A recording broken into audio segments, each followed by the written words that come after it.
রাত নেমে এসেছে পুরোপুরি। সন্ধ্যার ম্লান আলোটুকুও হারিয়ে গেছে গভীর অন্ধকারের অতলে। নিস্তব্ধতা যেন চারপাশকে ঘিরে ফেলেছে। সময়ের কাঁটাও থমকে গেছে কোনো এক অদৃশ্য শূন্যতার মাঝে। সিফাত, আজনাব শেখ আর নোহা প্রাণপণে খুঁজে চলেছে আরশিকে। কত পথ পেরোলো, কত শত দৃষ্টি ছুঁয়ে গেল পথের প্রতিটি বাঁকে, অথচ কোথাও নেই সে। প্রতিটি বিফল প্রচেষ্টায় নোহার বুকের ভেতর ভয় এক ধ্বংসস্তূপের মতো গুঁড়িয়ে পড়েছে। অথচ এই মুহূর্তে সে আরেকটা দুশ্চিন্তায় বন্দী। নূর অসুস্থ হয়ে পড়েছে হঠাৎ। কেন, কি কারণে? নোহা নিজেও বুঝতে পারছে না। একটু আগেও তো সব স্বাভাবিক ছিল, অথচ এখন মেয়েটা জ্বরের ঘোরে কাঁপছে। কপালে হাত রাখতেই তার বুকটা ধক করে উঠল।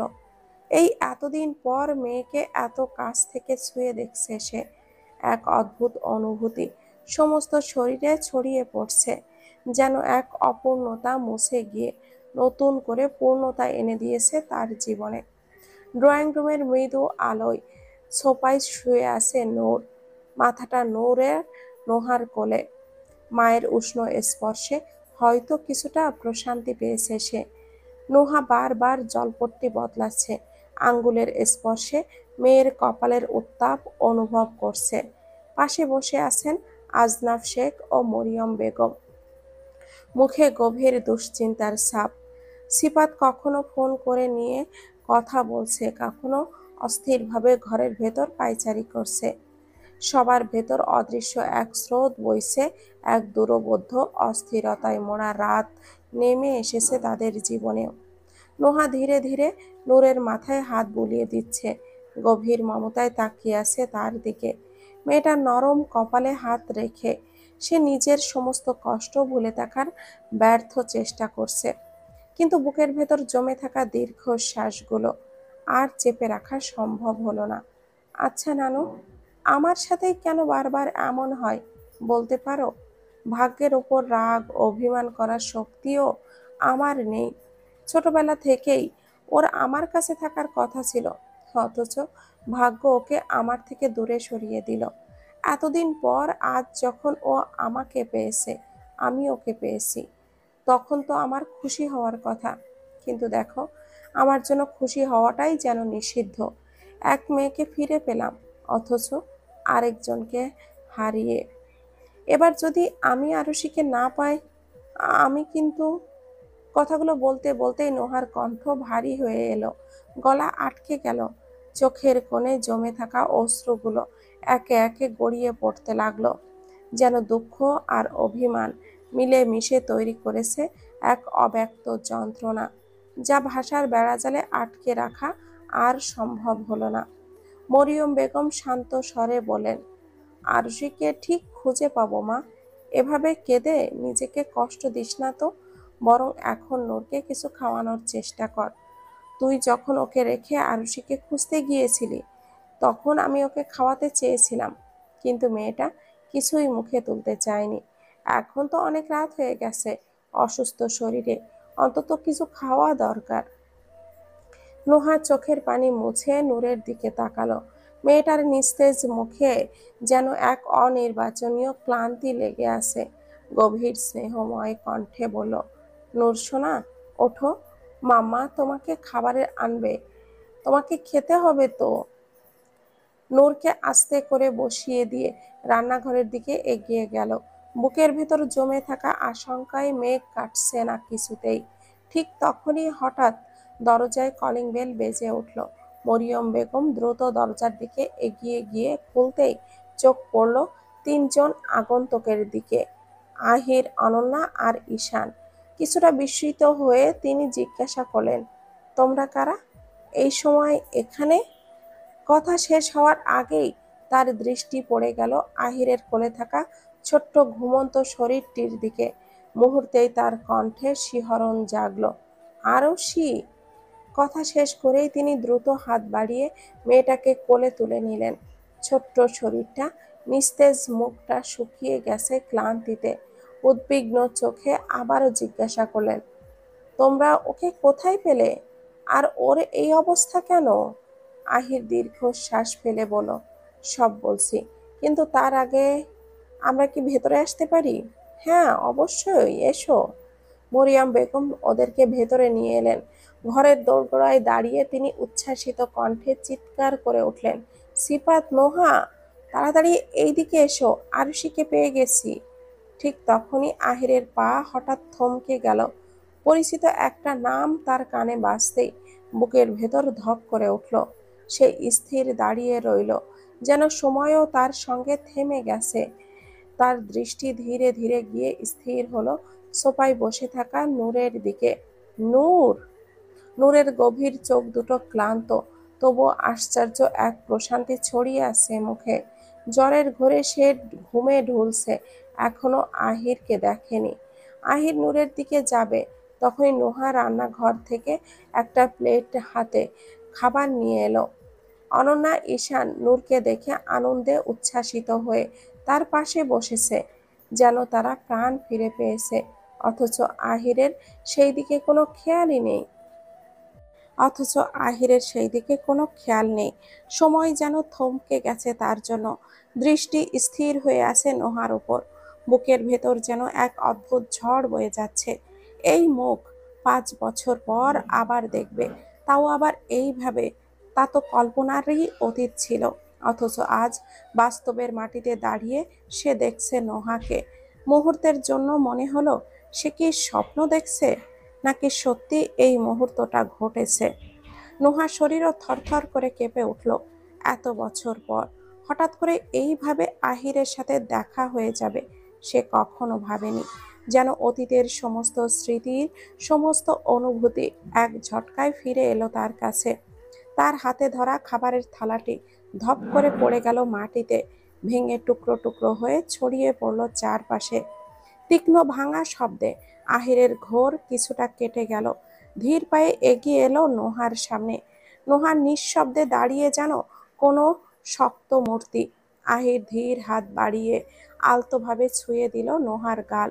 সেই স্পর্শে নোহার দেহ কেঁপে উঠল, তবুও সে স্থির। তারপর হঠাৎ করে আহির নোহাকে শক্ত করে জড়িয়ে ধরল, যেন এই 5 বছরের শূন্যতা এক মুহূর্তেই পূরণ করে নিতে চাইছে। এই উষ্ণতাই নিজেদের অপেক্ষার সমস্ত ব্যথাকে মুছে ফেলতে চাইছে। ঘরের প্রতিটি মানুষ নিঃশব্দে তাকিয়ে আছে তাদের দিকে। সিফাত, আজনাব শেখ, মারিয়াম বেগম, তারা সবাই আহিরের নাম শুনেছে, কিন্তু কখনো তাকে দেখেনি। তাই হঠাৎ এমন দৃশ্যে তারা হতবাক। অনন্যা ও ঈশানও বিস্মিত হয়ে নোহার দিকে তাকিয়ে আছে। তারা কখনো ভাবেনি যে নোহাকে এই বাড়িতে দেখবে। নোহা পাথরের মতো স্থির হয়ে আছে। সময় যেন থেমে গেছে তার জন্য। অনুভূতির ভারে দেহের প্রতিটি কোষ অবশ হয়ে আসছে। কোনো শব্দ নেই, কোনো অভিযোগ নেই, শুধু নিঃশব্দ অশ্রুধারা বেয়ে পড়েছে তার গাল বেয়ে। আহির অনুভব করলো তার ভেতর এক অস্থিরতা বাড়ছে। ধীরে ধীরে নোহাকে ছেড়ে দিল, যেন বাস্তবতার সামনে নিজেকে সামলে নেওয়ার চেষ্টা করছে। মুখ ফিরিয়ে এক পাশে দাঁড়ালো, চুলের ভেতর হাত চালালো আত্মসংযমের ব্যর্থ প্রচেষ্টায়। কিন্তু তার চোখের ভাষায় সমস্ত ব্যথা স্পষ্ট হয়ে উঠেছে। কণ্ঠ কাঁপতে কাঁপতে বলে উঠল, নোহা, আপনি এখানে? এখানে কি করছেন? আপনি জানেন আমি আপনাকে কোথায় কোথায় খুঁজেছি? কিভাবে পারলেন আমায় ছেড়ে চলে আসতে? কিভাবে পারলেন? আহিরের কণ্ঠ আটকে গেল। কি বলবে, কিভাবে বলবে তা গুছিয়ে উঠতে পারছে না। অভিমান, হতাশা, যন্ত্রণার মিশেলে তার কণ্ঠস্বর ভারী হয়ে উঠল, যেন এখনো বিশ্বাস করতে পারছে না যে তার সামনে দাঁড়িয়ে থাকা মেয়েটি সত্যিই নোহা। ঠিক তখনই আরশি চোখ মেলে তাকালো, চোখের গভীর ক্লান্তি, কিন্তু নোহাকে দেখেই তার মুখে এক চিলতে হাসি ফুটে উঠল। অতিরিক্ত কান্না আর মানসিক ধাক্কায় তার শরীর খারাপ হয়ে গিয়েছিল। জ্বর এসে গিয়েছিল, আর যমজ বলে তার সেই প্রভাব পড়েছিল নূরের শরীরেও। আরশি মরিয়ম বেগমের কোল থেকে নেমে এলো, ছোট ছোট ছোট পায়ে এগিয়ে গেল নোহার দিকে, শক্ত করে জড়িয়ে ধরল তাকে। মাম্মা! এই একটি মাত্র শব্দ, যা আহিরের হৃদয়ের গভীরে বজ্রপাতের মতো আঘাত করল। বিস্ময়ে তাকিয়ে রইল নোহার দিকে। চোখের সামনে যা ঘটছে এক মুহূর্তে তা মেনে নেওয়া অসম্ভব হয়ে উঠল। আরশির চোখ উজ্জ্বল হয়ে উঠল খুশিতে, উচ্ছ্বাসিত কণ্ঠে বলে উঠল, মামা দেখো, আমি পাপ্পাকে নিয়ে এসেছি। নোহা বিস্ময়ে তাকিয়ে রইল মেয়ের দিকে। ধীরে ধীরে হাঁটু গেড়ে বসে আরশিকে শক্ত করে বুকে জড়িয়ে ধরল, যেন প্রাণ ফিরে পেল। বুকের গভীরে জমে থাকা শূন্যতা এক মুহূর্তে পূর্ণ হয়ে গেল এই ছোট্ট আলিঙ্গনে। আহির হতভম্ব হয়ে দাঁড়িয়ে দেখছে সবকিছু। নূর আস্তে আস্তে এগিয়ে এসে তার হাত ধরল, ছোট্ট আঙ্গুল দিয়ে শক্ত করে টেনে বলল, পাপ্পা পাপ্পা দেখো মাম্মা। তাদের কণ্ঠে আনন্দের ঝলক, কিন্তু মুহূর্তেই থেমে গেল, যেন সব কিছু ভেবে পেল না। কিছুক্ষণ নীরব থেকে বলে উঠল, এটা এটা কে পাপ্পা? দেখতে তো একদম আমার মতো। আমি তোমাকে না বলে মাম্মার কাছে চলে এসেছি বলে তুমি কি রাগ করে আরেকটা নূর কিনে নিয়ে এসো? নূর কিন্তু খুব কষ্ট পেয়েছে, আমার খুব কান্না পাচ্ছে পাপ্পা। আহির ধীরে ধীরে নূরের দিকে তাকালো।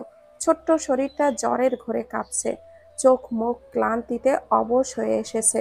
দাঁড়িয়ে থাকতেও যেন কষ্ট হচ্ছে ওর। এক মুহূর্তের দ্বিধা না করেই আহির ওকে কোলে তুলে নিল, গালে একটা চুমু দিয়ে বুকের মধ্যে চেপে ধরল। অনন্যা বিস্ময়ের সাথে তাকিয়ে বলল, নোহাপু, এসব কি? তুমি এখানে? আরশি তোমার মেয়ে, মানে নূরও তোমার মেয়ে, কিন্তু আরশি ভাইয়াকে পাপ্পা বলছে, তার মানে? তার কথা অসম্পূর্ণই থেকে গেল। সিফাত ঈশানের দিকে তাকিয়ে এক মুহূর্ত চিনতে পারল তাকে। এতক্ষণ খেয়াল করেনি। 5 বছরে ঈশানের চেহারায় যে পরিবর্তন এসেছে, সেটা হচ্ছে গাল ভর্তি দাড়ি, যার কারণে তাকে চিনতে অসুবিধা হয়েছে। সিফাত কিছুটা বিস্ময়ের সাথে বলল, আপনি, মানে উনি আহির ইবনান মীর, আর আপনারা? এর মধ্যে মরিয়ম বেগম বিস্ময়ে বলে উঠলেন, আহির মানে আরশির বাবা? এত বছর পর হঠাৎ করে? আমি তো কিছুই বুঝতে পারছি না। ঈশান নোহার দিকে তাকিয়ে দ্বিধাগ্রস্ত কণ্ঠে বলল, এসব কি নোহা? আরশি নূর আহির ভাইয়ের মেয়ে, তুমি? ঈশানের কথা শেষ হওয়ার আগেই আহির দৃঢ় কণ্ঠে বলে উঠল, ঈশান চল। ঈশান অবাক হয়ে জিজ্ঞাসা করলো, কোথায় যাব আহির ভাইয়া?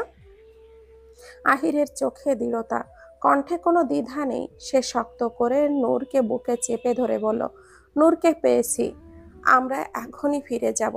বলে দরজার দিকে এগিয়ে চলল। তখনই নোহা দৃঢ় কণ্ঠে বলে উঠল, দাঁড়ান, আপনি নূরকে নিয়ে যেতে পারবেন না। আহির থমকে দাঁড়ালো, কিন্তু ফিরে তাকালো না। ঠিক সেই মুহূর্তে একটা হালকা টান অনুভব করলো তার হাতে। নিচে তাকিয়ে দেখলো ছোট্ট দুটি হাত শক্ত করে ধরে রেখেছে তার হাত। আরশি আহিরের হাত ধরে ক্লান্ত চোখে কাঁপা কাঁপা কণ্ঠে বলে উঠল, পাপ্পা কোথায় যাচ্ছ? আবার আমাকে ছেড়ে চলে যাচ্ছ? তার কণ্ঠে একরাশ ভয়, একরাশ শঙ্কা, যেন বাবাকে আবার হারানোর আতঙ্ক ওর ছোট্ট বুকের ভেতর ঢেউ তুলেছে। নুহা এগিয়ে এসে আস্তে করে আরশিকে কোলে তুলে নিল। নূর জ্বরের ঘোরে আহিরের কাঁধে মাথা রেখে ফিসফিস করে বলল, পাপ্পা, আমি মাম্মার কাছে যাব, আমার খুব খিদে পেয়েছে, আমাকে কোথাও নিয়ে যেও না। আহির নূরের ছোট্ট কপালে হাত বুলিয়ে বলল, ইস, আমার খিদে পেয়েছে, ঠিক আছে চলো, আমরা এক্ষুনি খাবো। ঈশান, অনন্যা, দাঁড়িয়ে আছিস কেন, চল। তখন নোহা কড়া গলায় বলে উঠল, আমি বলেছি নূর কোথাও যাবে না। আমি জানি না আপনি ওকে কিভাবে পেয়েছেন, কিন্তু নূর আমার মেয়ে। আমি ওকে এতদিন পর ফিরে পেয়েছি, ও আমার কাছেই থাকবে। ঘরে নেমে এলো নিস্তব্ধতা। আহির ধীরে ধীরে মুখ ফিরিয়ে তাকালো নোহার দিকে। চোখের গভীরে জমাট বাঁধা একরাশ কষ্ট, অভিমান, আর না বলা হাজারো প্রশ্ন। মুখের রেখায় ফুটে উঠল একরকম তাচ্ছিল্যের হাসি, ঠোঁটের কোণে এক টুকরো ব্যঙ্গের ছায়া। আচ্ছা, ও আপনার মেয়ে, ও শুধু আপনার সাথেই থাকবে? তাহলে বলুন তো, ও আপনার একার মেয়ে হলো কিভাবে? ওর বাবার কোনো অধিকার নেই? কি হলো, চুপ করে আছেন কেন? ওকে আমি জন্ম দিয়েছি, শুধু নূর নয়, আমি আরশির বাবা। আমার অধিকার আছে আমার বাচ্চাদের ওপর। শুধু জন্ম দিলেই কি বাবা হওয়া যায়? জন্ম দিয়েছেন তাই ও আপনার হয়ে গেল?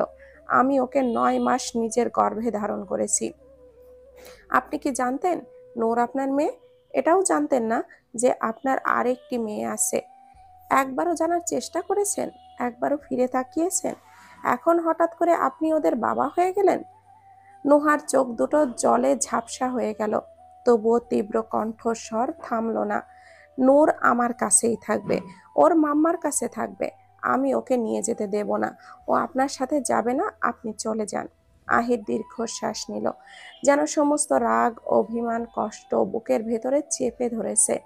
আমি হাসবো নাকি কাঁদবো বুঝতে পারছি না। সব দোষ আমারই, তাই না? বাহ, আমি জানার চেষ্টা করিনি, কিন্তু আপনি কি জানানোর চেষ্টা করেছিলেন? আমার অংশকে নিজের সঙ্গে নিয়ে চলে এলেন, অথচ একবারও ভাবলেন না আমাকে জানানো দরকার। দুই বাচ্চার বাপ নিজেই জানে না সে দুই বাচ্চার বাপ। আপনি কিভাবে এতটা নিষ্ঠুর হতে পারলেন? কিভাবে আমার বাচ্চাদের আমার থেকে আলাদা করতে পারলেন? আমি আপনার থেকে কিছুই জানতে চাই না আপনি কেন করেছেন, কিন্তু নূরকে আমি দেব না। চল ঈশান, দেখুন, আমার ইচ্ছা নেই আপনার মতো মানুষকে বোঝানোর বা ব্যাখ্যা করার। আপনি আমার কথা কবেই বা শুনতে চেয়েছেন? আপনি আমি আপনাকে জানাতে চাইনি, নাকি আপনি জানতে চাননি? নূর আপনার সাথে যাবে না, আমি ওকে নিয়ে যেতে দেব না। চারপাশে যেন নীরবতার বিস্ফোরণ ঘটল। ঘরের বাতাসে ভাসতে লাগলো দুই হৃদয়ের অশান্তি। আরশি কাপা কণ্ঠে ফিসফিস করে বলল, মাম্মা, তোমরা ঝগড়া করছো কেন? পাপ্পা আমার সাথে থাকবে না? তার ছোট্ট মুখে ভয় জমে উঠেছে, ভেজা চোখ তাকিয়ে আছে মা বাবার দিকে। ঠিক তখনই মরিয়ম বেগম কঠিন গলায় ধমকে দিলেন, চুপ করো তোমরা দুজন, নিজেদের মধ্যে যা বলার বলবে, এখন না। আগে বাচ্চাগুলোর কথা ভাবো, ওরা অসুস্থ। রাত কতটা বাজে তার কোনো খেয়াল আছে? এত রাতে তুমি ওই অসুস্থ বাচ্চাকে কোথায় নিয়ে যাবে শুনি? নোহা, নূরকে নিয়ে যা। এসব তর্ক বিতর্ক পরে করবি, ওদের সামনে না। ঈশানও গভীর স্বরে বলল, হ্যাঁ আহির ভাই, আপাতত নূরকে নোহার কাছে দাও। আরশির কথাও ভাবো, তুমি এখন চলে গেলে ও খুব কষ্ট পাবে। আহির নূরের দিকে তাকালো, ছোট্ট শরীরটা যেন ক্লান্তিতে নেতিয়ে পড়েছে, চোখের পাতাগুলো ভারী হয়ে আসছে। এক মুহূর্ত আরশির দিকে তাকাতেই আহিরের দৃষ্টি নরম হয়ে এলো, এগিয়ে গেল আরশির দিকে।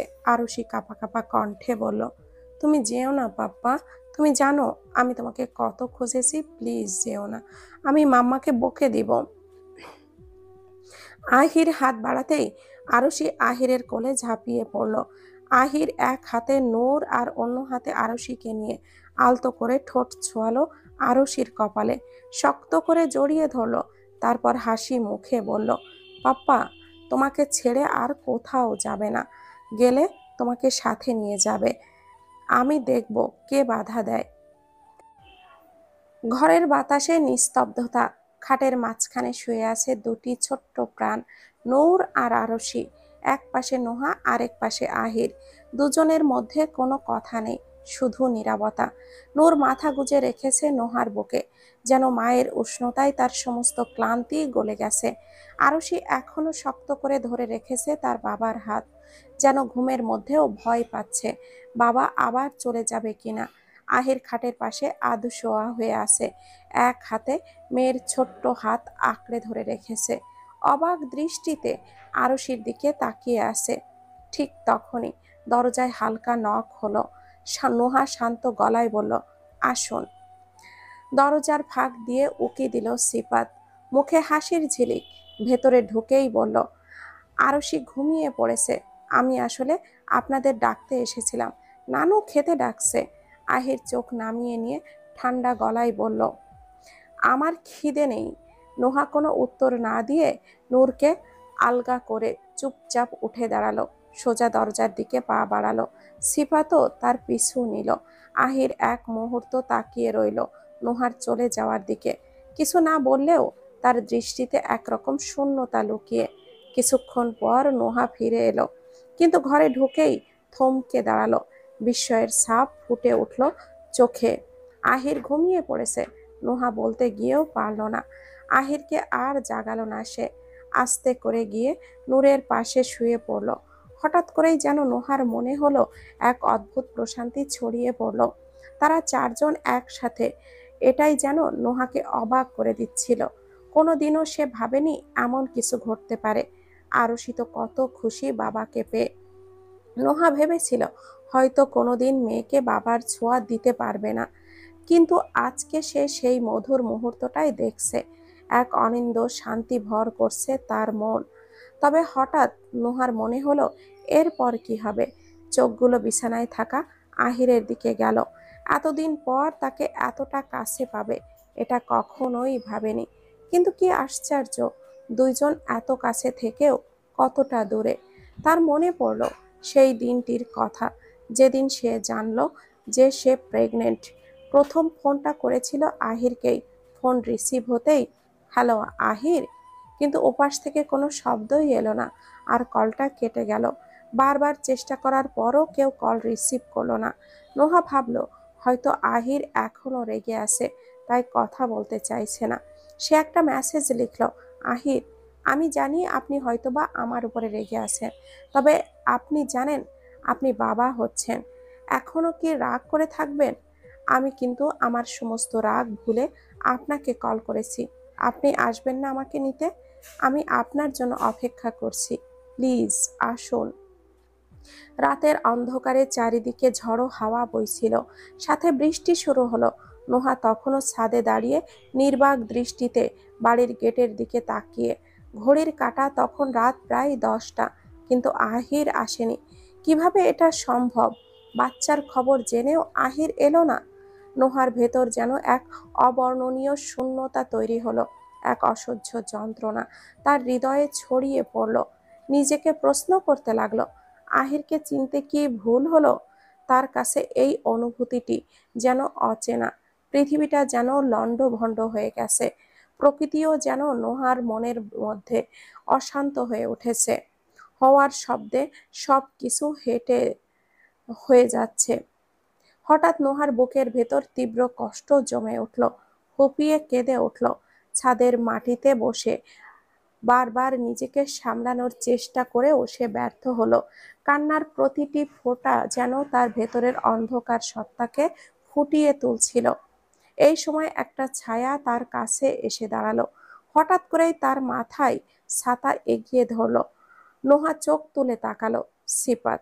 পরের দিন সকালে সিপাত নোহাকে তার সাথে সিলেটে নিয়ে চলে আসে। সিফাত অবশ্য তখন বলেছিল, আপনি বরং এক কাজ করুন, আহিরের সঙ্গে গিয়ে সামনাসামনি কথা বলুন। চলুন, আমি আপনাকে নিয়ে যাচ্ছি। কিন্তু নোহা সে কথা শোনেনি। ঠিক করেছিল আর কোনো ঝামেলা সে চায় না। নোহার মনে হলো এখন আর আহিরের সাথে মুখোমুখি হওয়ার প্রয়োজন নেই। সুযোগ একবার দিয়েছিল, কিন্তু সে যে আবারও ভুল প্রমাণিত হলো। এখন তার একমাত্র লক্ষ্য তার বাচ্চা আহিরের অংশ। এতটুকু তার বাকি জীবন কাটিয়ে দেওয়ার জন্য যথেষ্ট। আহিরের প্রয়োজন নেই। নোহা একটানা ভাবতে ভাবতে হঠাৎ অনুভব করলো, আচ্ছা, আহির তো বলেছিল সে জানেই না তার 2টা বাচ্চা আছে। তাহলে কি মানে আহির মেসেজটা দেখেনি? আর নূরকে কিভাবে পেল সে? নোহার মনে নানান চিন্তা ঘুরপাক খাচ্ছিল। নোহা ধীরে ধীরে নূরের দিকে তাকালো।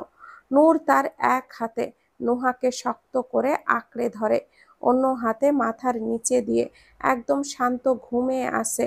চুলগুলো এলোমেলো হয়ে কপালে পড়েছে। খুব কিউট লাগছে তাকে। নোহার চোখে এক তীব্র অনুভূতি ছড়িয়ে গেল। এরপর আরুষির দিকে নজর গেল। আহির তাকে জড়িয়ে ধরে ঘুমিয়ে আছে। আরুষির বাবার বুকের ভেতর শান্তিতে ঘুমাচ্ছে। এই দৃশ্যটা যেন নোহার মনে এক অজানা সুখ এনে দিল। অজান্তেই তার ঠোঁটে এক ছোট্ট হাসি ফুটে উঠল। এক নজরে মুগ্ধ হয়ে দেখতে লাগলো তাদের। একসময় নোহার চোখগুলো ভারী হয়ে এলো। নিঃশব্দে ঘুমিয়ে পড়ল। আহির খুব ধীরে ধীরে চোখ খুলে নোহার দিকে তাকালো।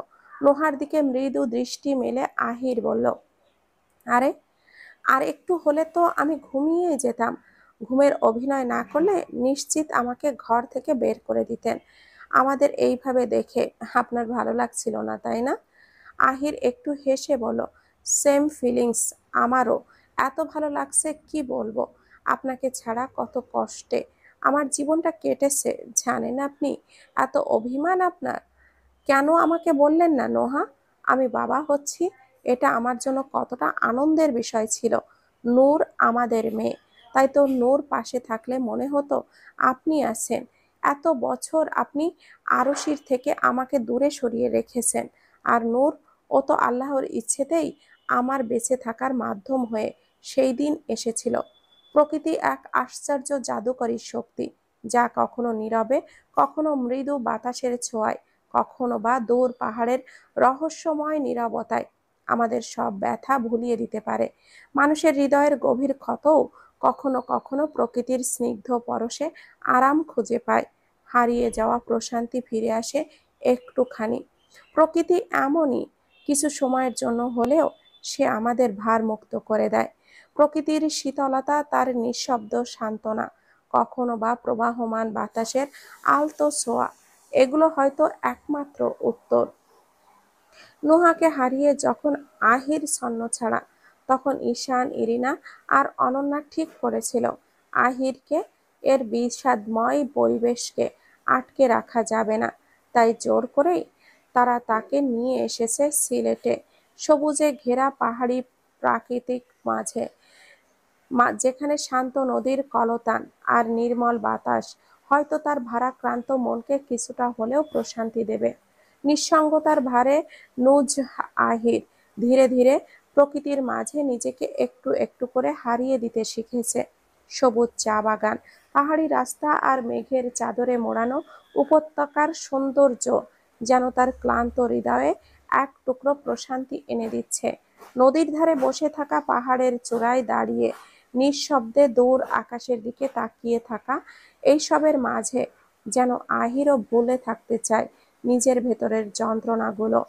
আর এবার সে মনে মনে ঠিক করলো এখান থেকে ফিরে গিয়ে ইতালিতে ফিরে যাবে। ওই বাড়িতে থাকা আহিরের পক্ষে বেশি কষ্টকর হয়ে পড়েছে। রাতের অন্ধকারে এক মহিলা একটা বাচ্চাকে কোলে নিয়ে তাড়াতাড়ি দৌড়াচ্ছে, পেছনে পুলিশ তাকে তাড়া করেছে। সিলেট শহর থেকে বেশ দূরে নির্জন এক এলাকায় মহিলা বাচ্চাটিকে রাস্তার ধারে একটি ঝোপের মধ্যে রেখে গেল। বাচ্চাটির নিরাপত্তা নিয়ে তার মনে সংশয় ছিল, তবে সে মনে করলো বাচ্চাটা রেখে পুলিশের হাত থেকে বাঁচা জরুরি। কিন্তু কিছু দূর যাওয়ার পরই পুলিশ তাকে ধরে ফেললো। আহিররা অনেক রাতেই বাড়ি ফেরার জন্য রওনা দিয়েছে, তবে এখন কিছুটা ভোর হতে শুরু করেছে। কারণটা, ঈশান হঠাৎ করেই অফিসে একটি জরুরি মিটিংয়ের জন্য সকালেই পৌঁছাতে হবে তাকে। রাস্তার এক কোণে গাড়ির টায়ার খারাপ হয়ে গেল। ঈশান গাড়ির টায়ার বদলানোর কাজে মন দিল। আহির দাঁড়িয়ে না থেকে আশেপাশে একটু হেঁটে বেড়াতে শুরু করলো। হঠাৎ কাছেই একটি বাচ্চার কান্নার আওয়াজ শুনে তার পাটা থমকে গেল। কান্নার আওয়াজ অনুসরণ করে এগিয়ে গিয়ে সে দেখতে পেল একটি ছোট্ট শিশু ঝোপের মধ্যে পড়ে আছে, কাঁদতে কাঁদতে গলা শুকিয়ে গেছে, যেন আর কান্না করতে পারছে না। আহির থমকে দাঁড়িয়ে দ্রুত বাচ্চাটিকে তুলে নিল। বাচ্চাটির অবস্থা ছিল অত্যন্ত করুণ, সারা গায়ে মশার কামড়ের দাগ। অন্য কোনো জীব জন্তু তাকে আক্রমণ করেনি, এটাই ছিল বড় আশীর্বাদ। আহির তাড়াতাড়ি করে বাচ্চাটিকে ঈশানের কাছে নিয়ে আসলো। সবাই অবাক হয়ে গেল। ইরিনা অবাক হয়ে বলল, আহির, এসব কি? কোথায় পেলি ওকে? আহির তাড়াহুড়ো করে বলল, সব জানাবো, তবে আগে বাচ্চাটিকে ডাক্তারের কাছে নিয়ে যেতে হবে। ঈশান, তোর কাজ শেষ হলে গাড়ি চালা, আমরা সোজা হাসপাতালে যাব। আচ্ছা। সেদিন হয়তোবা নূরকে না তো আপনার পাওয়া হতো, না তো আমার। ছোট্ট বাচ্চাটার কতটা কষ্টে বাঁচতে হয়েছিল। আল্লাহর রহমত যে আমার নূরের কিছু হয়নি। আমার আপনার ওপর কতটা রাগ করা উচিত ছিল আপনি বলুন তো? কিন্তু অদ্ভুতভাবে রাগ হচ্ছে না কেন? এতদিন তো পালিয়ে থাকলেন, কিন্তু সেই তো আমাদের দেখা হয়েই গেল। আমিও আর আপনাকে ছাড়ছি না, নেভার। নীলচে আধারে ঢাকা নিস্তব্ধ ঘর, ঘুমের গহন ভেঙে চুরে নুহার চোখে ধীরে ধীরে খুলে গেল। কিছুক্ষণ নিঃসাড় হয়ে পড়ে রইল, বাস্তবের সঙ্গে নিজেকে খাপ খাইয়ে নেওয়ার চেষ্টা করলো। রাত এখনো গভীর, চারপাশ নিস্তব্ধতার চাদরে মোড়ানো। কিন্তু হঠাৎই নাকে এলো এক অদ্ভুত গন্ধ, তীব্র, চেনা, অস্বস্তিকর। কয়েক সেকেন্ডের মধ্যে উপলব্ধি করলো এটা সিগারেটের গন্ধ। নোহার কপালের ভাঁজ গভীর হলো। এই ঘরে সিগারেটের গন্ধ কেন? পাশে তাকিয়ে দেখলো বিছানার এক পাশ ফাঁকা, আহির নেই। বুকের ভেতর এক অজানা অস্বস্তি দলা পাকিয়ে উঠল। নরম পায়ের শব্দে ধীরে ধীরে এগিয়ে গেল বেলকনির দিকে। পর্দার আড়াল থেকে উকি দিতেই দৃষ্টি আটকে গেল দৃশ্যটায়। আহির বেলকনির রেলিং ধরে দাঁড়িয়ে আছে, এক হাতে ধরা জ্বলন্ত সিগারেট। ধোঁয়ার কুণ্ডুলি বাতাসে মিশে যাচ্ছে, মাঝে মাঝে ঠোঁট ছোঁয়াচ্ছে সিগারেট। চোখের দৃষ্টি অনন্ত শূন্যতায় হারিয়ে গেছে, গভীর কোনো চিন্তার অতলে ডুবে আছে যেন। নোহার নিঃশ্বাস ভারী হয়ে এলো। আহির, সিগারেট। নোহা অজান্তেই পিছু হটতে চাইল, কিছু না দেখে ফিরে যাবে, কিন্তু ঠিক তখনই কানে এলো ভারী কণ্ঠস্বর। অবাক হচ্ছেন? নোহার পা থমকে গেল। আহির ধীরে ধীরে ফিরে তাকালো। ঠোঁটের কোণে সেই চিরচেনা মুচকি হাসি, চোখ দুটো অদ্ভুত এক গভীরতায় টলমল করছে। আপনার কি কিছুই বলার নেই নোহা? নোহা কিছু বলার আগেই আচমকা কাশতে শুরু করলো। আহির এক সেকেন্ডও দেরি না করে সিগারেটটা ফেলে দিল, দ্রুত পায়ের নিচে পিষে নিভিয়ে দিল আগুনের শেষ চিহ্ন। চাপা স্বরে বলল, সরি। নোহা কিছু না বলে ফিরে যেতে চাইল, ঠিক তখনই পেছন থেকে একটা হাত শক্ত কবজি চেপে ধরল। মুহূর্তেই শির দ্বারা বেয়ে এক শীতল অনুভূতি নেমে এলো। কি করছেন আপনি? আমার হাত ছাড়ুন। আপনি কিন্তু। বাকিটা আর বলা হলো না। আহির এক ঝটকায় নোহাকে নিজের দিকে টেনে নিল। নোহার পিঠ গিয়ে ঠেকলো আহিরের উষ্ণ বুকে। আহির এক হাতে নোহার কোমর আঁকড়ে ধরল, অন্য হাতে শক্ত করে ধরে রেখেছে নোহার হাত। নোহার নিঃশ্বাস কেঁপে উঠল, শরীরের প্রতিটি কোষ শিরায় শিরায় অচেনা এক শিহরণ ছড়িয়ে পড়ল। নরম বাতাস জানালার পর্দা উড়িয়ে আনমনে নাচছিল। চারপাশের নীরবতা এত গভীর যে হৃদয়ের ওঠানামাও যেন স্পষ্ট শোনা যায়। আহির ধীর কণ্ঠে বলল, কি যেন বলছিলেন? আবার বলুন, ঠিক শুনতে পাইনি আমি। আহিরের কণ্ঠে চাপা অভিমান, দুঃখ আর না বলা এক রাগের প্রতিধ্বনি। নোহা তীব্র বিরক্তি নিয়ে হাত ছাড়ানোর চেষ্টা করলো, গলায় অভিমানের চেয়ে বেশি ক্ষোভের ঝাঁজ। বলেছি ছাড়ুন আমাকে। কোন সাহসে আমার হাত ধরেছেন? আহির হঠাৎ অদ্ভুতভাবে হেসে উঠল, অতীতের গভীর ক্ষত চিহ্ন বহন করা হাসি। আপনার হাত ধরতে আমার আবার সাহস লাগবে? হাসালেন সত্যি। এবার হয়তো বলবেন আপনাকে ছোঁয়ারও আমার কোনো অধিকার নেই। নোহা চোখ তুলে তাকালো আহিরের দিকে। ভেতরের ক্ষত যেন আবার নতুন করে রক্তক্ষরণ শুরু করলো। ঠোঁট কেঁপে উঠল, কণ্ঠস্বর বিষণ্ণ অথচ দৃঢ়। কিছু বছর আগে আপনি নিজেই এই হাত ছেড়েছিলেন আহির, এখন আবার কিসের অধিকার ফলাচ্ছেন? আহির চোখ নামিয়ে নিল, গভীর শ্বাস নিয়ে বলল, ছেড়ে গিয়েছিলেন আপনি? ছেড়ে যেতে কি আপনি বলেননি? আপনি নিজের কথা এত তাড়াতাড়ি কিভাবে ভুলে গেলেন? ঘরের ভেতর এক রাশ নীরবতা, যা বলার থেকেও বেশি তীব্র। চারপাশের বাতাস ভারী হয়ে উঠল। দুজনেই স্থির হয়ে দাঁড়িয়ে রইল। মাঝখানে ঝুলে রইল হাজারো না বলা কথা। নীরবতার পর আহির আবারও মুখ খুলল, কণ্ঠস্বর এবার একটু কাঁপলো, ঝরে পড়ল এক রাশ যন্ত্রণা। হ্যাঁ, আমি স্বীকার করছি আমি ভুল করেছি, কিন্তু আপনার কি মনে হয় আপনার এই চলে যাওয়াতে আমি স্বস্তি পেয়েছি? রাগের বশে বলা কয়েকটা কথার জন্য আপনি আমাকে এত বড় শাস্তি দেবেন? জানেন আপনাকে ছাড়া আমি কেমন ছিলাম? প্রতিটা মুহূর্তে অনুতাপে পড়েছি, পাগলের মতো আপনাকে খুঁজেছি। রাতের পর রাত নির্ঘুম কেটেছে, শুধু একটি বার দেখতে চেয়েছি আপনাকে। মনে হতো আমার দুনিয়াটাই থেমে গেছে। আহিরের চোখের কোণে জমে ওঠার অশ্রু তার বেদনার সাক্ষী। গলা শুকিয়ে এলো, বুকের ভেতর যেন কিছু একটা মুচড়ে উঠল। এখন আপনাকে পেয়েছি, অথচ কষ্টটাই বেশি হচ্ছে জানেন। আপনি বলতেন না আমার নীরবতা আপনাকে পোড়ায়? এবার অনুভব করুন আমি কিভাবে পড়েছি। হ্যাঁ, আমি ভুল করেছি, স্বীকার করছি। আপনি চাইলে আমাকে শাস্তি দিতেন, যে কোনো শাস্তি, মাথা পেতে নিতাম। কিন্তু আমাকে ছেড়ে যাওয়ার শাস্তিটা না দিলেও পারতেন নোহা। এই কষ্টের চেয়েও বেশি শাস্তি আর কি হতে পারে? কেন বলেননি কিছু? নোহা নিঃশব্দে শুনছিল। কিছু বলতে গিয়েও ঠোঁট কাঁপলো, কোনো শব্দ বেরোচ্ছিল না। গলার কাছে আটকে থাকা কথাগুলো যেন হঠাৎ করেই হারিয়ে গেল। চোখ বেয়ে নেমে এলো নিঃশব্দ অশ্রু। ধীরে ধীরে মুখ তুলে তাকালো আহিরের দিকে। চোখে চোখ পড়তেই কেঁপে উঠল ভেতরটা। আহিরের দৃষ্টিতে কি ছিল? অভিমান, বেদনা, ভালোবাসা, নাকি হারিয়ে ফেলার ভয়? বোঝা গেল না। শুধু নোহার মনে হলো এই দৃষ্টি সইবার মতো সাহস তার নেই। ঠিক তখনই ঘরের ভেতরে এলো এক কোমল ঘুম জড়ানো কণ্ঠস্বর। মাম্মা, মাম্মাম, তুমি কোথায়? নোহা এক মুহূর্ত বাস্তবে ফিরে এলো। আরশি ডাকছে, আমাকে যেতে হবে। আহির নোহাকে সেইভাবেই শক্ত করে ধরে রাখলো। নোহা বিস্ময়ে তাকিয়ে থাকলো আহিরের দিকে। নোহার কণ্ঠে একরাশ অভিমান, বেদনা আর ক্লান্তি। চোখে জমে থাকা অশ্রুর ভার সেই গলার স্বরে লুকিয়ে রাখার চেষ্টা করলো। আপনি জোর করছেন? কি শুনতে চাইছেন? আমি আপনাকে প্রমাণ দিতে দিতে ক্লান্ত হয়ে গিয়েছিলাম, আহির। আর এখন এই যে আপনি এই সব বলছেন, এত কিছু বদলে যাবে বলে মনে হয়? যদি ভাবেন এই সব ঠিক হয়ে যাবে, তবে ভুল ভাবছেন।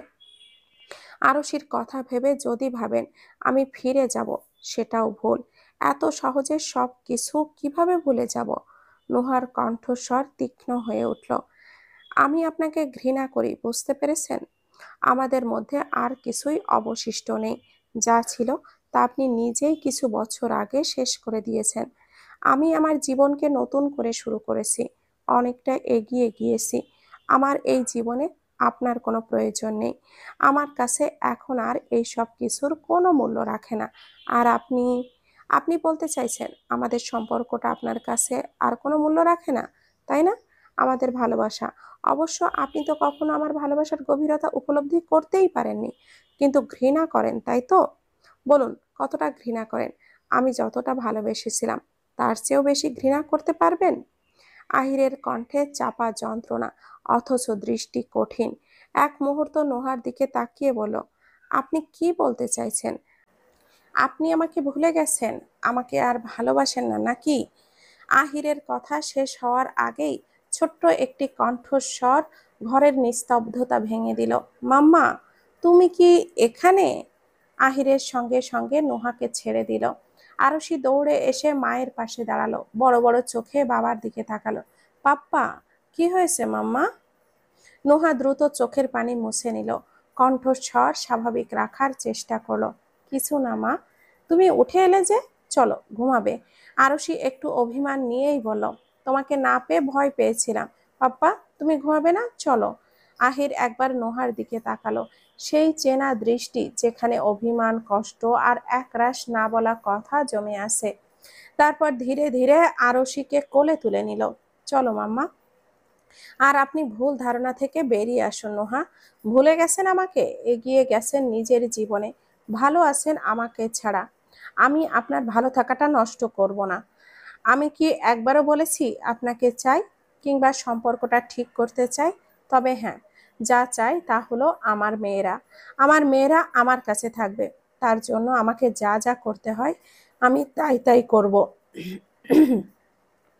কিন্তু আমার মেয়েদের থেকে আপনি আমাকে আলাদা করতে পারবেন না, কথাটা মাথায় রাখবেন। চলো মামা। আরশি জড়িয়ে ধরে আহিরকে চলে গেল। বাতাসে ভেসে থাকলো নোহার অব্যক্ত আর্তনাদ। চোখের গভীরে জমে থাকা এক সমুদ্র অতীত, যা হয়তো সে আর কখনো প্রকাশ করতে পারবে না। সকাল যেন প্রকৃতির এক অপূর্ব রূপকথার নরম রোদ, শিশিরে ভেজা ঘাস আর হালকা শীতল বাতাস। চারপাশে এক অদ্ভুত প্রশান্তি ছড়িয়ে আছে, অথচ নোহার মনে যেন এক অজানা অশান্তির ঝড় বইছে। নোহা জানে এই শান্ত সকালটা আসলে কেবল বিরক্তির মতো। খুব শীঘ্রই আবারও কোনো ঝড় শুরু হবে। মরিয়ম বেগম নাস্তার টেবিলে সবাইকে আহ্বান জানালেন। আহির স্বাভাবিকভাবেই বসে আছে। আরশি আর নূরের সঙ্গে গল্পে মগ্ন, হাসি মুখে খাচ্ছে। অথচ নোহার বুকের মধ্যে কেবলই অস্বস্তি জমে উঠেছে। জানে এই শান্ত মুহূর্ত বেশিক্ষণ থাকবে না। মরিয়ম বেগম বাটি থেকে চিংড়ি তুলে আহিরের থালায় দিতে যাচ্ছিলেন। ঠিক তখনই নোহার দৃষ্টি গিয়ে পড়ল সেখানে। নানি, ওনাকে চিংড়ি দিয়েন না, ওনার চিংড়িতে অ্যালার্জি আছে। আহির কিছুক্ষণ নোহার দিকে তাকিয়ে রইল। নোহা দ্রুত চোখ সরিয়ে নিল। আহিরের ঠোঁটের কোণে এক চিলতে হাসি ফুটে উঠল, কিন্তু সেটা এত ক্ষীণ যে কেউ খেয়ালই করল না। মরিয়ম বেগম একটু বিস্মিত হলেন। ও, আমি তো জানি না, তাই বুঝতে পারিনি। আহির হাসি মুখে তাকিয়ে বলল, ঠিক আছে, কোনো ব্যাপার না। ঈশান মোবাইলটা বের করে বলল, আহির ভাই, ইরিনা বারবার ফোন করছিল। আমি যদি কিছু না বলি এখনো, আমরা কি আজকেই ফিরছি? আহির চেয়ার ঠেলে উঠে দাঁড়ালো, চোখে কঠিন এক অভিব্যক্তি। হ্যাঁ, অনন্যা আরশিকে রেডি করে নে, আমরা আজকেই বাড়ি ফিরছি। নোহার ভেতরটা ধক করে উঠল, তার কণ্ঠ কেঁপে উঠল। আরশি রেডি হবে মানে? আহির কোনো উত্তর দিল না, সোজা উঠে চলে গেল। নোহা হতবুদ্ধির মতো তাকিয়ে রইল, যেন বুঝতেই পারছে না এর অর্থ কি। মুহূর্তের মধ্যে তার বুকটা আহাকার করে উঠল। সে দ্রুত অনন্যার দিকে তাকালো। দেখো অনন্যা, তোমার ভাইয়া কিন্তু বাড়াবাড়ি করছে। কি বলে গেল? আরশিকে নিয়ে যাবে মানে? আমাকে সব দিক থেকে এলোমেলো করে দিয়েও কি ওনার শান্তি হয়নি? সবকিছু হারিয়ে আমি শুধু আরশিকে আঁকড়ে ধরে বেঁচে আছি, এখন ওকেও কেড়ে নিতে চাইছে না উনি? ওকে আমি গর্ভে ধারণ করেছি, একা বড় করেছি, তখন উনি কোথায় ছিলেন? আর এখন এসেছেন অধিকার দেখাতে? সিফাত শান্ত স্বরে বলে, শান্ত হন নোহা, এমন কিছুই হবে না। নোহার চোখ দিয়ে নীরব অশ্রু গড়িয়ে পড়ল, তার কণ্ঠ ভারী হয়ে এলো। সিফাত প্লিজ, কিছু করুন, আমি আমার মেয়েকে ছাড়া বাঁচতে পারবো না। ও আমার প্রাণ, আমার বেঁচে থাকার একমাত্র অবলম্বন, আমি ওকে হারাতে পারবো না। সিফাত আর এক মুহূর্তও নোহার কষ্ট ভরা চোখের দিকে তাকিয়ে থাকলো, তারপর দিল স্বরে বলল, আপনি চিন্তা করবেন না, আমি দেখছি, বলেই দ্রুত উঠে চলে গেল। নোহা অসহায়ের মতো আরশি আর নূরের দিকে তাকিয়ে বসে রইল, বুকের মধ্যে ভয় আর বেদনার এক অদৃশ্য আগুন নিয়ে। মিস্টার আহির, আপনার মনে হয় না আপনি বাড়াবাড়ি করছেন? আহির চোখ সরু সিফাতের দিকে তাকালো, যেন প্রশ্নটা মাপজোক করছে। তার স্বভাব সিদ্ধ স্বরবিহীন হাসিটা ঠোঁটেই লেগে রইল। সিফাত, রাইট? তা আমার কোন কাজটা আপনার বাড়াবাড়ি মনে হলো? সিফাত বিরক্ত চোখে তাকালো, গলায় সুস্পষ্ট তিক্ততা। এমন একটা ভাব করছেন যেন কিছুই জানেন না। আপনার কি ন্যূনতম সেন্স আছে? থাকলে নোহাকে ওইভাবে ছেড়ে দিতে পারতেন না। এমনকি সন্তানের কথা শুনেও আসেননি। নোহা অপেক্ষা করছিল জানেন, কিন্তু আপনি ছিলেন না। নূরের কথা বাদ দিলাম, কিন্তু আরশি তো নোহাকে একাই বড় করেছে, আর এখন হুট করে এসে আপনি ওকে নিয়ে যাবেন? আপনি কি একটুও বিবেকে বাঁচছে না? নোহার দিকে একবার তাকিয়ে ওনার অবস্থাটা দেখুন। আপনি কি মনে করেন নিজেকে? আপনার কোনো অধিকার নেই আরশির ওপর। আহিরের চোখ এক মুহূর্তের জন্য স্থির হয়ে গেল, হাসিটা মিলিয়ে গেল না, বরং তার কণ্ঠে এক ধরনের নৈবেত্তিক দৃঢ়তা নেমে এলো। আমার স্ত্রী, আমার সন্তান নিয়ে যাব না রেখে যাব, এটা সম্পূর্ণ আমার ব্যক্তিগত ব্যাপার। আপনি মাঝখানে আসছেন কেন, সেটাই তো বুঝতে পারছি না। সিফাতের ধৈর্যের বাঁধ যেন এবার সত্যি ভেঙে গেল, কণ্ঠ কঠিন হয়ে উঠল, আবেগের আগুনে ঝলসে উঠল তার চোখ। আপনার অনুপস্থিতিতে নোহার প্রতিটি কঠিন মুহূর্তে আমি ছিলাম। আরশি হয়তো আপনার মেয়ে, কিন্তু জন্মের পর কোলে নিয়েছিলাম আমি, হাত ধরে হাঁটতে শিখিয়েছিলাম, সব আবদার আমি পূরণ করেছি। একজন বাবার যা যা দায়িত্ব, তার সবটা আমি পালন করেছি। সবচেয়ে বড় কথা, আমি ওকে আমার নিজের সন্তানের মতো ভালোবাসি। আপনি চাইলে তো আর ওকে আপনাকে দিয়ে দেব না, তাই না? এক মুহূর্তের নিস্তব্ধতা। আহির শান্ত অথচ শানিত স্বরে বলল, 1 মিনিট সিফাত। আহিরের চোখের দৃষ্টি গভীর, শীতল অথচ তীক্ষ্ণ। আপনি আমার অনুপস্থিতিতে আমার স্ত্রী আর সন্তানের যত্ন নিয়েছেন, তার জন্য ধন্যবাদ। আর আরশিকে নিজের মেয়ে ভাববেন, সেটাও মানলাম, কিন্তু সত্যিটা হলো আরশি ইবনান মীর, ডটার অফ আহির ইবনান মীর। আর নোহাকে নিয়ে আপনি অতটা ভাববেন না প্লিজ। বাকি সবকিছু স্বাভাবিকভাবে নিলেও আমি থাকতে ও আমার সামনে যদি আমার বউকে নিয়ে অন্য কেউ এতটা ভাবে, সেটা আমি সহজভাবে নিতে পারছি না। সিফাতের চোখে ক্রোধের ঝিলিক, ঠোঁটের কোণে একটুখানি বিদ্রুপের রেখা। বউ বউ করছেন তো? একবারও ভেবেছেন নোহা আদতে কি চায়? নোহা কি আপনাকে স্বামী হিসাবে মানে? উনি কি সত্যি আপনার সঙ্গে যেতে চান? আহির এক টুকরো হাসলো, তবে সেই হাসিতে উপহাস নেই, নেই কোনো দুর্বলতা, বরং সেখানে জড়িয়ে আছে এক অদম্য দৃঢ়তা, এক প্রবল আত্মবিশ্বাসের ছায়া।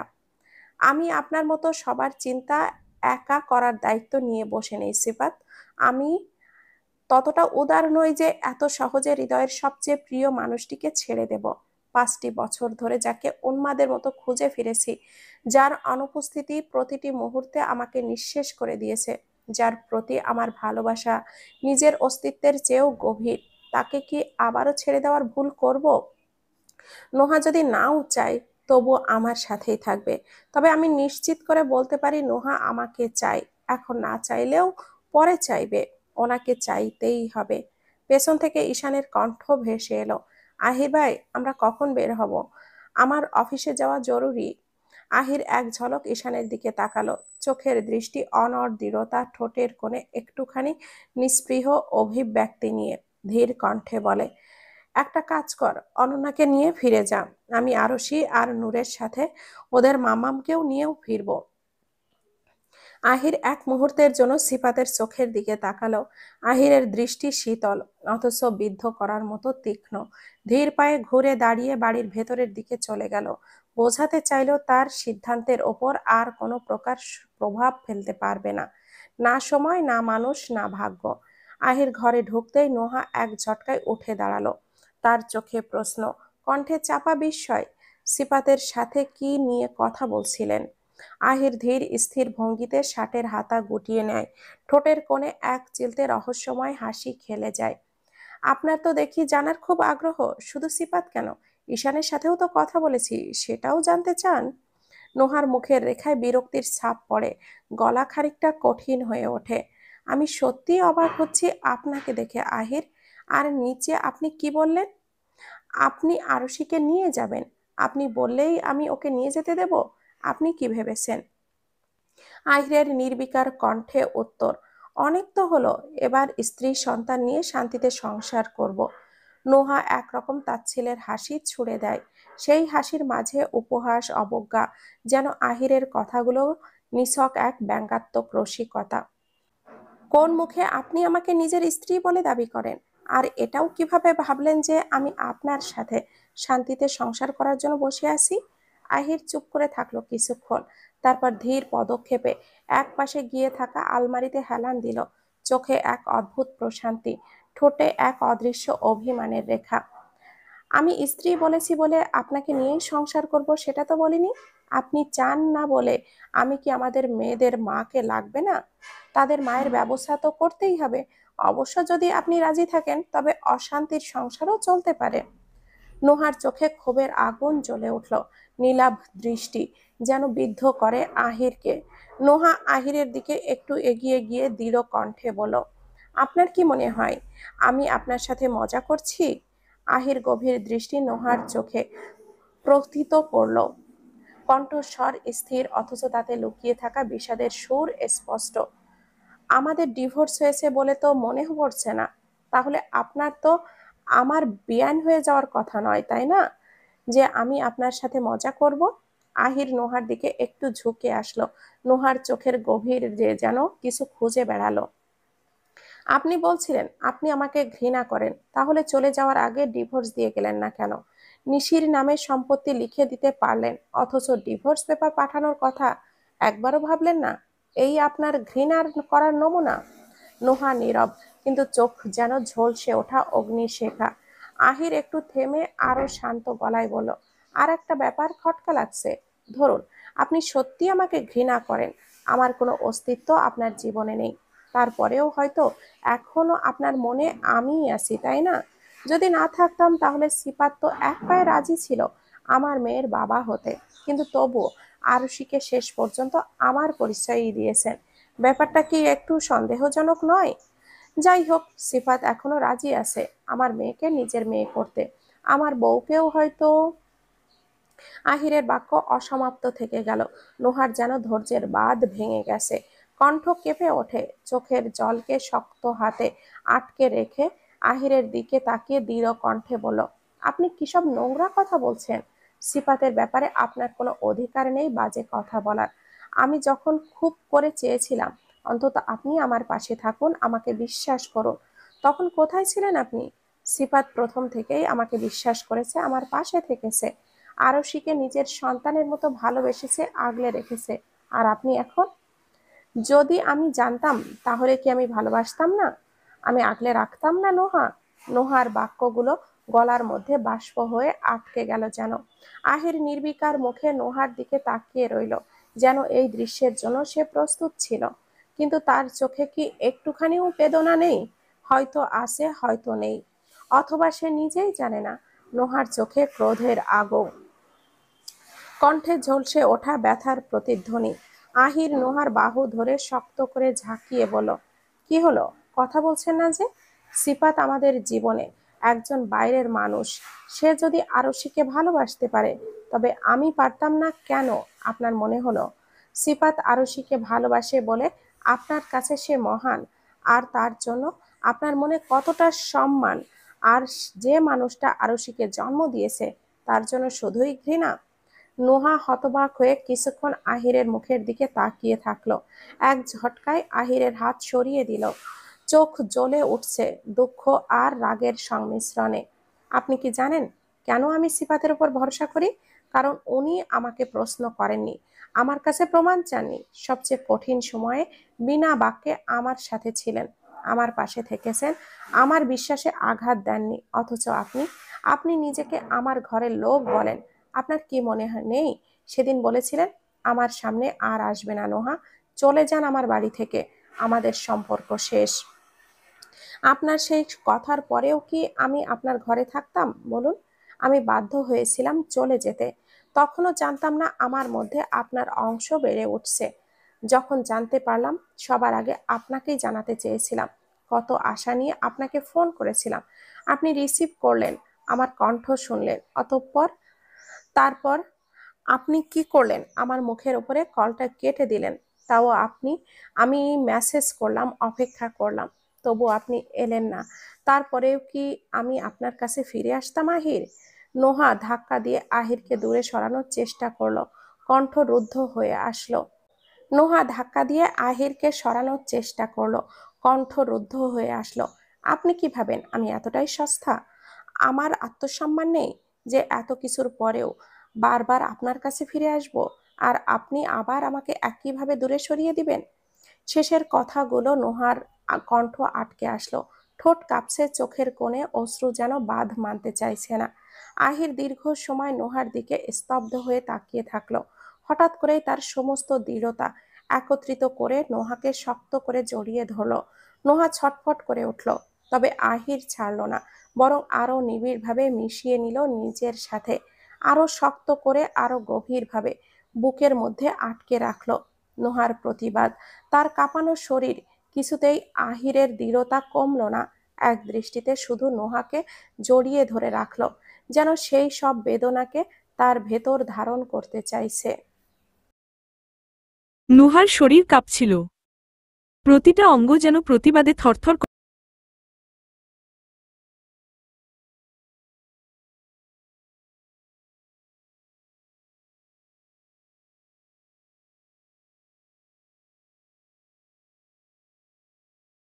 নুহার শরীর কাঁপছিল, প্রতিটা অঙ্গ যেন প্রতিবাদে থরথর করে উঠছে। কিন্তু আহির ছাড়ল না। আহিরের স্পর্শে কিছু অদ্ভুত এক নিষ্পাপ আবেগ মিশে, যা ভাষায় প্রকাশ করা সম্ভব না। শরীর, মন, আত্মা সবকিছু যেন এক গভীর সুরে একত্রিত হওয়ার তাগিদে।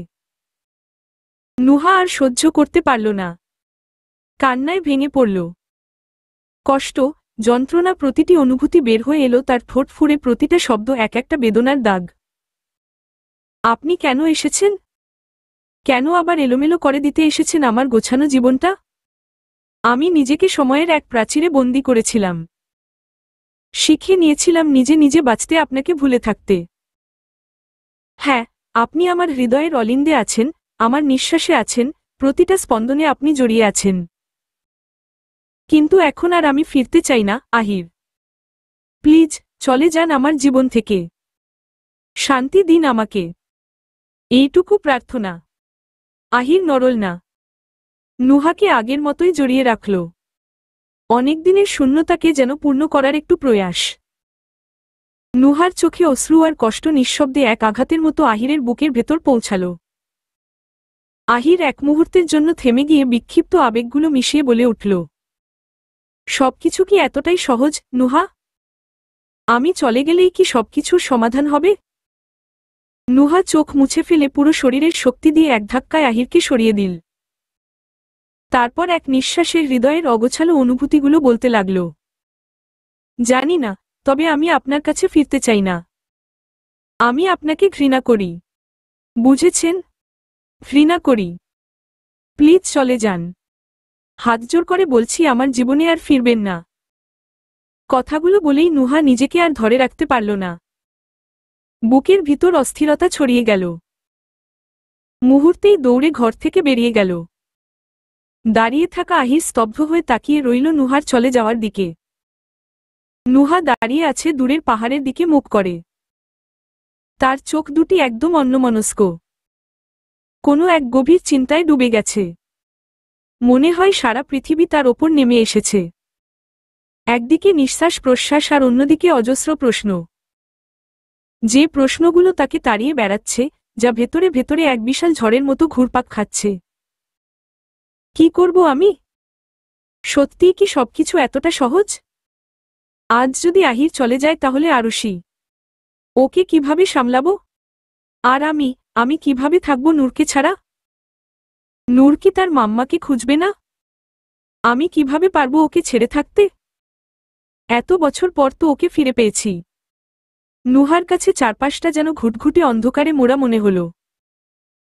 নুহার মনে হল তার সবকিছুতেই যেন এক বিভীষিকাময় জটিলতা ছড়িয়ে গেছে। যেন সবকিছু ধূসর হয়ে উঠেছে। সবসময় কেন আমার জীবনে এমন পরিস্থিতি আসে? কেন আমার জীবনের প্রতিটা অধ্যায় এত কঠিন? ঠিক তখনই কানে এলো এক পরিচিত, মিষ্টি কণ্ঠ। মাম্মা! নুহা চমকে ঘুরে তাকাল। আর তাকাতেই তার চোখ স্থির হয়ে গেল বিস্ময়ে। সেখানেই দাঁড়িয়ে নূর আর আরুষি। দুজনেই একে অপরের পাশে। নূর পরেছে আরুষির জামা, দুজনের মুখে মিষ্টি হাসি। আরুষি দুষ্টুমির সঙ্গে বলল, মাম্মা বলো তো, কে নূর আর কে আরুষি? নুহার মুখে মায়াবী এক হাসি ফুটে উঠল। সত্যিই তো এই দুইজনকে দেখে যে কেউ ভুল করতে বাধ্য। গায়ের রং, উচ্চতা সবই যেন এক। একটুখানি তিল আর নূরের তুলনায় আরুষির একটু লম্বা চুল, এই পার্থক্যটুকু ছাড়া আর কোনো পার্থক্য নেই। তবে সবচেয়ে বড় পার্থক্যটা হলো ওদের কথা বলার ধরন একেবারে আলাদা। নুহা নূরকে কোলে তুলে বলল, প্রশ্ন সত্যিই কঠিন আরুষি, তবে উত্তর সহজ। এটা নূর। তারপর আরুষির কপালে এক মমতার চুমু দিয়ে বলল, আর এটা আমার আরুষি। দুজন মিলে মাম্মাকে বোকা বানাচ্ছ, তাই না? একেবারে ফ্রেন্ডশিপ হয়ে গেছে বুঝি? আরুষি খিলখিল করে হেসে বলল, হ্যাঁ, পাপ্পা বলেছে আমরা দুইজন সিস্টার। আর দেখো না, আমরা পুরো সেম সেম। কিন্তু নূর অনেক বেশি কিউট, তাই না মাম্মা? পিছন থেকে হঠাৎ আহির বলে উঠল, একদম মাম্মার মতো কিউট। তারপর আরুষিকে কোলে তুলে নিয়ে গালে এক চুমু দিল। নূর মিষ্টি হেসে বলল, আর আরুষি, ও অনেক সুইট। একদম তোমার মতো পাপ্পা। নূর আর আরুষিকে দেখে নুহার ভেতরে যেন কোনো এক শান্তির ঢেউ খেলে গেল। তার মন যেন কিছুটা হালকা হয়ে উঠল। এতক্ষণ যে আবেগের ঝড় তার ভেতরে ছিল, সেখানে একটু শান্তির বাতাস এসে লাগল। আহির নুহার কাছ থেকে নূরকে তুলে নিয়ে হাতে দুটো মেয়েকে কোলে তুলে নিল। এক পাশে নূর, অন্য পাশে আরুষি। নুহার বুকের গভীরে এক অদ্ভুত অনুভূতি জেগে উঠল, এটি খুবই চেনা। যেন এক বিশাল সময়ের পর হারানো কোনো সুখ ফিরে পেয়েছে। আহির মৃদু হাসি দিয়ে নূর আর আরুষিকে আদর করে বলল, যাও, খেলো দুইজন। পাপ্পা একটু মাম্মার সাথে কথা বলবে। আরুষি আর নূর বাধ্য মেয়ের মতো একছুটে চলে গেল। নুহা তখনও নির্বাকভাবে তাকিয়ে। কিন্তু কিছু একটা ভেবেই হাঁটতে যাবে, ঠিক তখনই আহির পেছনে থেকে নুহার একটা হাত ধরে ফেলল। নুহা পেছনে ফিরে তাকাল না, দাঁড়িয়ে রইল একই জায়গায়। আহির ধীরে বলল, দেখুন নুহা, আমরা চাইলেই পারি। হয়তো সহজ নয়, কিন্তু অসম্ভবও নয়। এতদিন অনেক ভুল হয়েছে আপনার, আমার, সময়ের। কিন্তু এখন তো সামনে আমাদের পৃথিবী দাঁড়িয়ে আছে, ওরা নূর আর আরুষি। এসব কি এতটা কঠিন করার দরকার আছে? আমরা কি আবার শুরু করতে পারি না? নুহা ধীরে পা বাড়িয়ে সামনে এগিয়ে এলো। চোখের ভাষায় কিছুটা শঙ্কা, কিছুটা প্রশ্ন। তার বুকের ভেতরটা কাঁপছে। সে মৃদু হেসে বলল, আমরা যদি আবার শুরু করতে চাই তবে পুরনো কষ্টগুলো কোথায় রাখবো আহির? আপনার চোখে যদি এখনো একটু বিশ্বাস থাকে আমি সেগুলোকে আপনার কাছ থেকে চেয়ে নেব, ধীরে ধীরে, সময় নিয়ে সবটা ঠিক করে দেব। আমি জানি অতীত বদলানো যায় না। তবে কথা দিতে পারি আমাদের ভবিষ্যৎ নষ্ট হবে না। চাই না এক রাতেই সব মুছে যাক, শুধু চাই আবার হেঁটে চলা শুরু হোক। আপনার সাথে আমাদের মেয়েদের নিয়ে। নুহার চোখ ছলছল করে উঠল। একে অপরের দিকে তাকিয়ে কোনো শব্দ ছাড়াই তাদের অনেক কথা বলা হয়ে গেল। আহির গভীর এক নিঃশ্বাস ফেলল। চোখে এক অজানা দুঃখের ছায়া ভেসে উঠল। প্রতিটি শব্দে ব্যথার তীব্রতা। আমি জানি, জেনে শুনে বা অজান্তে হোক আমি আপনাকে অনেক কষ্ট দিয়েছি। আপনার জীবনের সবচেয়ে কঠিন সময়ে আমি আপনার পাশে ছিলাম না। কিন্তু যখন আপনি প্রেগনেন্ট ছিলেন, যদি বলি সে সময় আমি জানতাম না আপনি বিশ্বাস করবেন। আচ্ছা বাদ দিন, বিশ্বাস করতে হবে না। বিশ্বাসের বিষয়টি আজ আর গুরুত্বপূর্ণ নয়। সবকিছুর জন্য আমি ক্ষমা চাচ্ছি। যদি মনে করেন আমি কোনো শাস্তির প্রাপ্য, বলুন। আর আপনি যদি চান আমি আজই চলে যাব।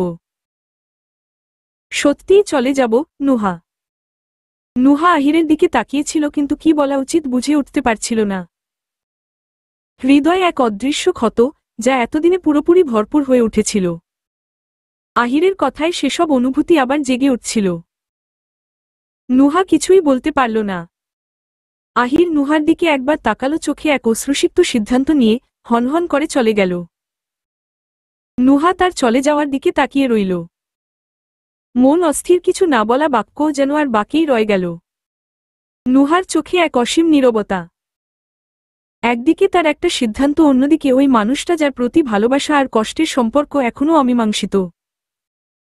একে অপরের মধ্যে কত অদৃশ্য সম্পর্ক রয়ে গেছে তা নুহা নিজের ভেতরে অনুভব করছিল। কিন্তু কি করবে বুঝতে পারছিল না। নুহা একদৃষ্টিতে হাঁটছিল। মাথায় অগণিত চিন্তা ঘুরছে, হঠাৎ চোখে পড়ল সিফাত। সিফাত নুহার দিকে তাকিয়ে মৃদু হাসল। তারপর বলল, কি ব্যাপার বলুন তো? আপনাকে এমন দেখাচ্ছে কেন? কিছু না তো। আপনি আরুষি আর নূরকে দেখেছেন? সিফাত একটু মাথা ঝুঁকিয়ে বলল, হ্যাঁ, ওরা নানা নানুর সাথে আছে। আমি একটু আগে তাদের সাথে দেখা করে এলাম। আরুষি বাবাকে পেয়ে বেশ খুশি। তবে আপনার ব্যাপারটা বুঝলাম না, আপনার প্রিয় স্বামীকে দেখে আপনি খুশি হননি? নুহা অল্প হেসে বলল, আপনি সবসময় মজার মুডে থাকেন, তাই না? তবে আমি একদমই মজার মুডে নেই। নুহা ম্যাডাম, আপনি কোনোভাবে আফসোস করছেন? মানে, নানুর কথা শুনে আমাকে বিয়ে না করার জন্য? আপনার মনে হয়? সিফাত হাসতে হাসতে বলল, একদমই না। আমি আপনাকে এত বছর ধরে দেখছি। আপনার মনে আপনার বরকে নিয়ে অল্প নয় অনেকটাই ভালোবাসা আছে। সেই জন্য তো এত বছর তিনি আপনার সাথে না থেকেও আপনার মনে আছেন। তবে এখন চোখে মুখে এত দ্বিধা কেন, নুহা? আরুষি তার বাবাকে পেয়েছে, নূর তার মাকে পেয়েছে, তো আপনারও এবার কি ফিরে যাওয়া উচিত না? দেখুন, এত বছর তো থাকলেন দূরে, ভুলে থাকতে তো পারেননি। আরুষি সারাক্ষণ ওর বাবাকে খুঁজেছে। আজ ও কত খুশি। আমি চাই আরুষি এমনই হ্যাপি থাকুক সবসময়। আপনি আরুষিকে অনেক ভালোবাসেন, তাই না? সিফাত একটু হেসে বলল, ভীষণ ভালোবাসি। তবে ওর মাকে তার থেকেও বেশি ভালোবাসি। কিন্তু দুঃখজনকভাবে ওর মা তা বুঝল না। আচ্ছা নুহা, একটু চেষ্টা করে দেখুন তো আরুষির আঙ্কেল থেকে আব্বা বানাতে পারেন কি না? সিফাতের মজার ছলে বলা কথাগুলো শুনে নুহা হাসল। সিফাত আবারও বলল, আপনার হাসির সাথে কি কোনো শত্রুতা আছে নাকি? সারাক্ষণ মনে হয় আপনি কিছু ভাবছেন। আচ্ছা, সিরিয়াস কথা বলি। দেখুন, জীবন আমাদের বারবার সুযোগ দেয় না, কিন্তু আপনাকে দিয়েছে। এই কয় বছরে আপনার চোখে আমি আহিরের অভাব দেখেছি। আপনি সবসময় চাইতেন আরুষি তার বাবাকে পাক, কিন্তু উপায় ছিল না। এখন তো আছে। নিজেকে আরেকটা সুযোগ দিন, বাকিটা জীবন ভালো থাকুন। আর আপনার উনি, যা দেখলাম তিনি খুব খারাপ মানুষ নন। আপনার ব্যাপারে বেশ পজিটিভ। অবশ্য আমার থেকে বেশি না। আপনি বেশ সিরিয়াস কথা বলতে শিখে গেছেন। তো এবার আরুষির জন্য একটা চাচিয়াম্মা নিয়ে আসুন। আর কতদিন একা থাকবেন আর অন্যের বউ বাচ্চার খেয়াল রাখবেন শুনি? সিফাত একটু হেসে বলল, কি করব বলুন, আপনার একটা বোন ছিল, আগেই বিয়ে দিয়েছেন, কাজটা কি আপনি ঠিক করেছেন? আরুষির পাপ্পা তো তার মাম্মাকে আমাকে কোনোমতেই দেবেই না। আমার কপালটাই খারাপ। নুহা আবারও হাসল। তারপর বলল, অনেক খারাপ হয়েছে আপনার সাথে। যে কেউ আপনার কষ্টের কাহিনী শুনলে কান্না করতে শুরু করবে। সিফাত হালকা হাসি চাপতে চাপতে মাথা চুলকে বলল, সবাই কাদল আর আপনি হাসছেন। কপাল, কপাল। আপনার এত দেখাশোনা করে আমার লাভের লাভ কিছুই হল না। এখন মনে হচ্ছে আমার কপালে বিয়ে লেখা নেই। হে আল্লাহ, কিছু করো তোমার এই বান্দার জন্য।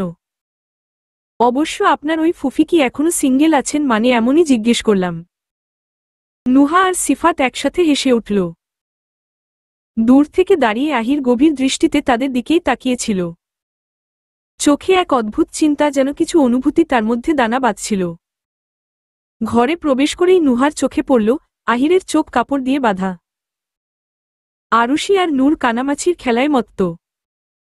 নুহা নরম কণ্ঠে বলল, আরুষি, নূর, অনেক হয়েছে খেলা, এবার ঘুমাতে হবে। নুহার এই কথাগুলো কানে যেতেই আহির ধীরে চোখ থেকে কাপড়টি খুলে ফেলল। আরুষি আর নূর নিজেদের সাথে আহিরের হাত ধরে খাটে নিয়ে গেল। নূর আর আরুষি মাঝখানে। আহির আর নুহা দুইজন দুই পাশে শুয়ে এক নিস্তব্ধতায় আবদ্ধ।